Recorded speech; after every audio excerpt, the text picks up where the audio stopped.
Hey class, this is Dr. Willis logging in just to recap Module 4. Hopefully everybody is in the process of wrapping things up. Of course, remember we have the discussion board where we compare the research process or the academic research process to the general day-to-day web research process. So most of you have responded there. I'm in the process of responding to your post. I think I have a few left. Of course, your initial response was due on Thursday by 11:59. But you still have time to get that in today if you missed it. So you still have time to go ahead and log in and get that post completed. Remember, you have to respond to at least 2 peers. Please, please, please, let's remember to respond.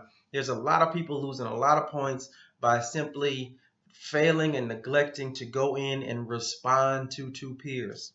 Look at me. Respond to 2 peers, please. Just take a second, go to their post, address them by name, and write something specific to their post, and make sure you follow those response instructions. It's very simple. Don't lose points there. And of course, that's due by tonight at 11:59 as well. Now, the topics paper, that's also due tonight. And just a final wrap up there. Remember, you were locating three sources. All right.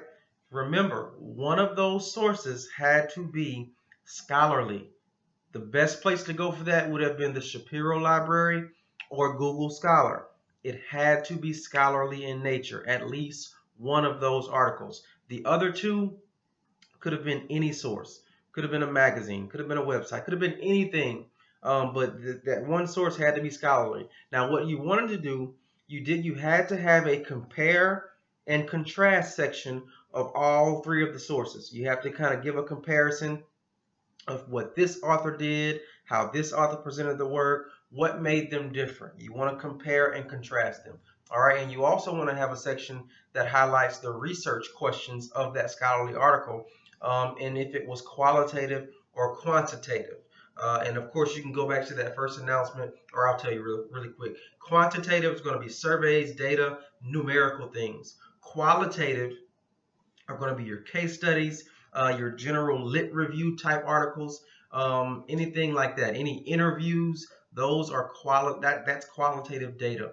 And any of my history majors, my English majors, some for communication, but history and English for the most part, you will experience and you will have qualitative data.